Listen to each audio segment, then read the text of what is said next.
I get so self-conscious on Zoom calls with regular people. Imagine having to Zoom with a supermodel. Wait, look, I'm cute on top, but like unprofessional on the bottom. Oh my God, There we Coco. go. And by the way, I pressed the touch up my appearance button on Zoom. Wait, this is touch up your appearance button? Everyone needs to know about the touch up my appearance feature. Although I wish there was a like rework my bone structure feature right now, but here we go.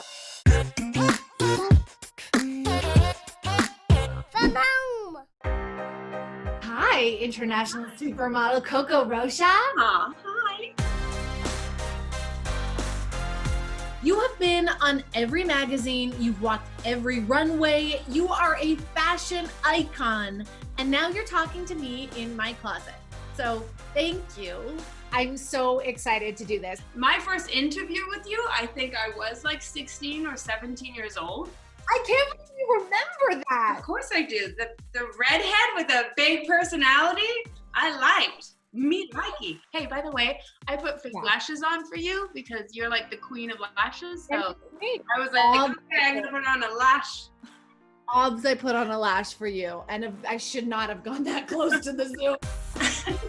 So first things first, you are obviously the queen of pose. You have a book called Study of Pose. So I was hoping we could start this Zoom with just a quick Zoom posing 101 with Coco Rocha. All right. Like, what do we do with our hands, our faces? How do we look attractive in a Zoom call? So first thing is, as people, we tend to have always this one expression, the go-to face. But as models, I don't know what you're talking about. Right? Yes. If that's yours, there it is. Right? Get rid of that. Just be raw. Okay. And so I'm just going to be raw on this Zoom. So yeah, I would suggest we work on our facial expressions. So go ahead and give me full frustration. Go. Okay. You're working the Zoom. You're frustrated. I like it. Okay, give me excitement. Now give me coy.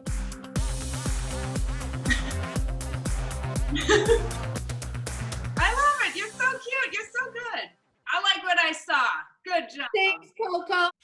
Okay, like I have so much to talk to you about. You are an incredible mother, and in case my modeling career doesn't work out, I want to know how you do it all. You have 2 kids. Yes, I have a 5-year-old little girl named Ione, and Ivor, who is just turned 2. I want more. I'm gonna definitely have more babies. My favorite thing in the whole world, I'm sure you too. Like literally, if you said you could have one job in the world, be a mom, and that's it. Wow. So looking back at this time last year, you were wearing diamonds and a gown in Cannes. Yes. Now you're wearing sweatpants with your children in quarantine. Which place would you rather be? Pandemic. My kids were with me in Cannes. So that's the great thing. I bring them everywhere. If I have to be somewhere more than about 5 days, 4 days, I travel with them. That means daddy comes, the 2 kids come, and then usually a grandparent comes as like the babysitter. I was just envisioning 5 nannies, an assistant, 57 babysitters flying with you to Cannes, but it's not that. You have a grandparent, you have your husband, and you make it work.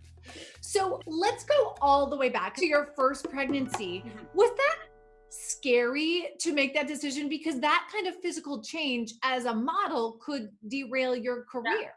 I announced my first pregnancy, not early, but just, once it was safe to announce, I was like, hey guys, I'm pregnant.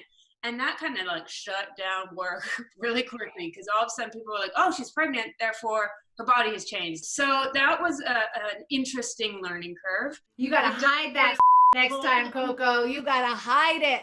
I didn't realize this. Like I was so excited and I wanted to share it. And sure enough, not that anyone was like, oh, she's pregnant. It's just like, okay, cool, great.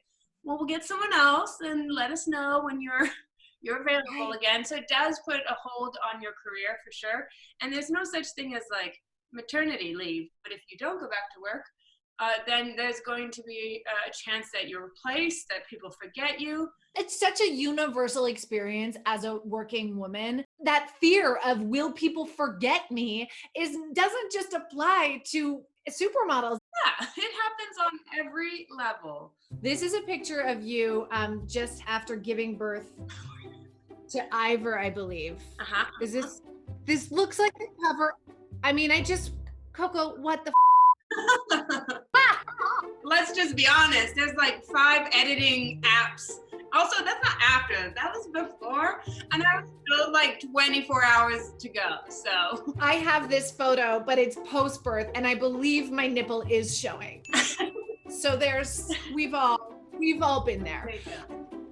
For me, I've never shared this before, but before I got pregnant and gave birth to 2 people at the same time, I really thought a lot about my weight and my body. And then I gave birth, and now I don't give a anymore. No.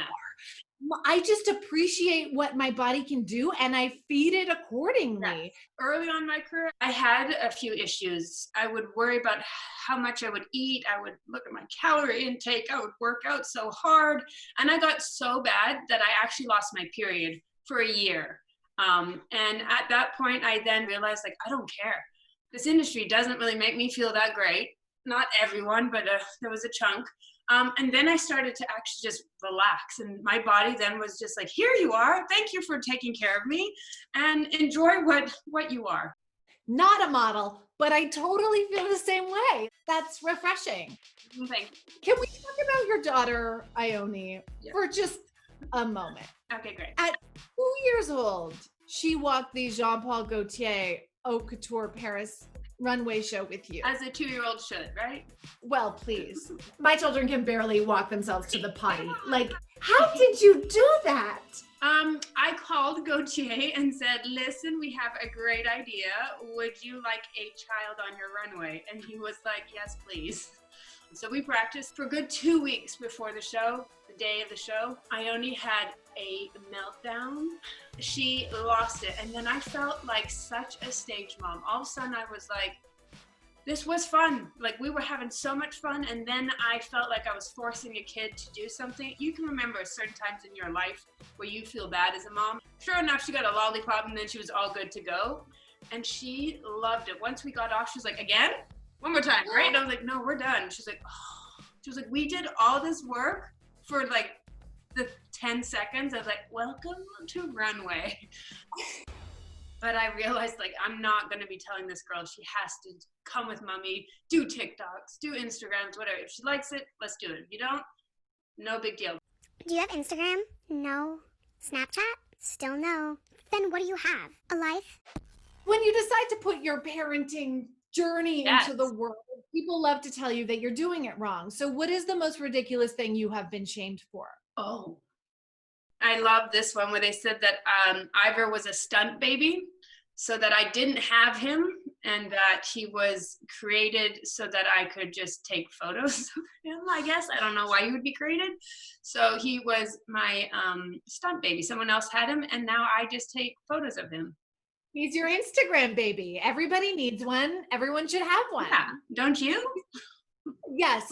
Oh my God. You think I birthed my kids? No, I hired them. Oh my God. Okay. So you have been on thousands of magazine covers. I have been on one. Today's Parent. I seen it.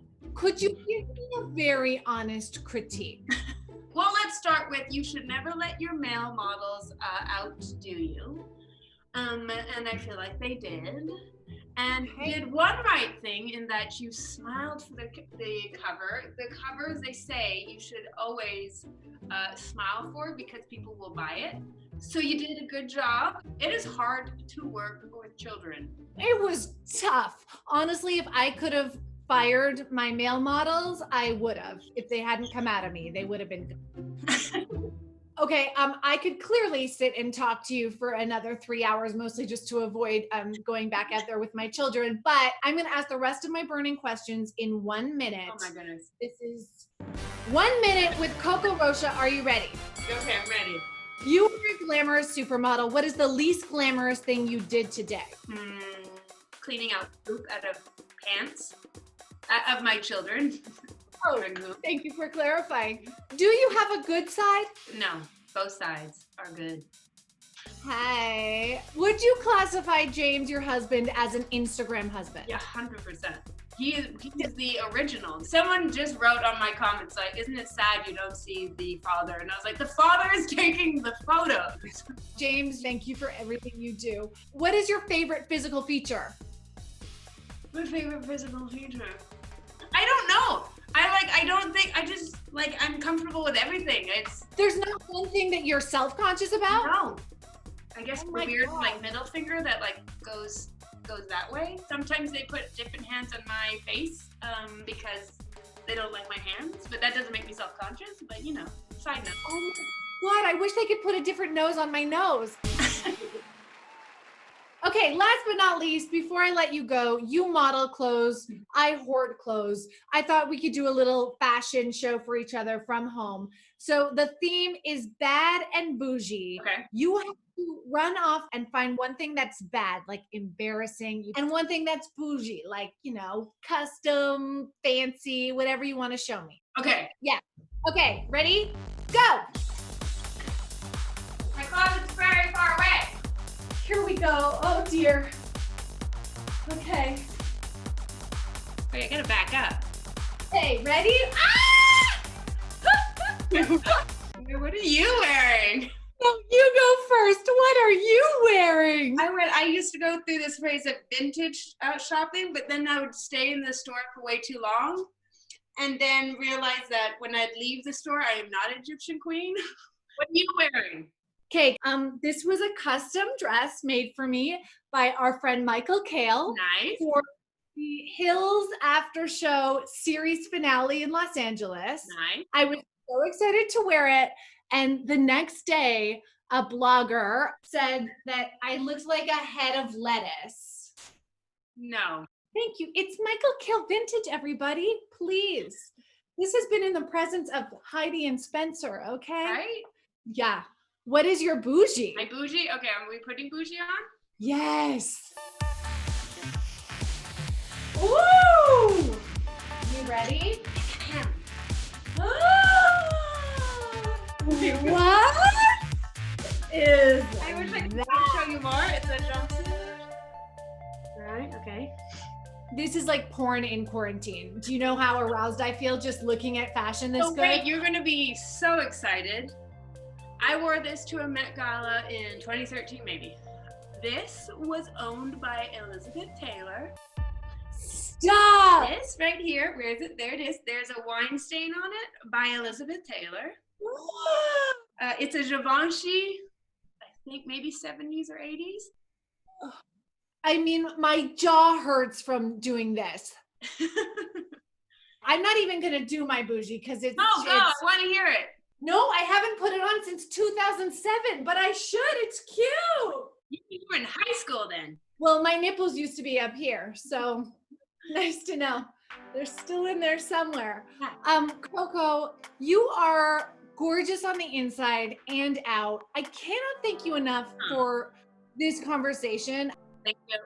I have a hard time chatting with women in interview style, but I always said I would talk to you. You're the only woman because you've always just made me feel so good. So just wanted to say that side note if you didn't know that. Oh, I didn't know that. That really means a lot to me. I think you're so inspiring and incredible. So I'll just ask you one final question. Which was more fun, wearing that outfit to the Met Gala or to appear on New Mom Who Dis season 3 from Home on Facebook Watch? I have to say it's almost tied. Thank you, Coco. Thank you. All right, big kisses. I hope that you wear this for the rest of the day. My children's first word was subscribe. So click subscribe.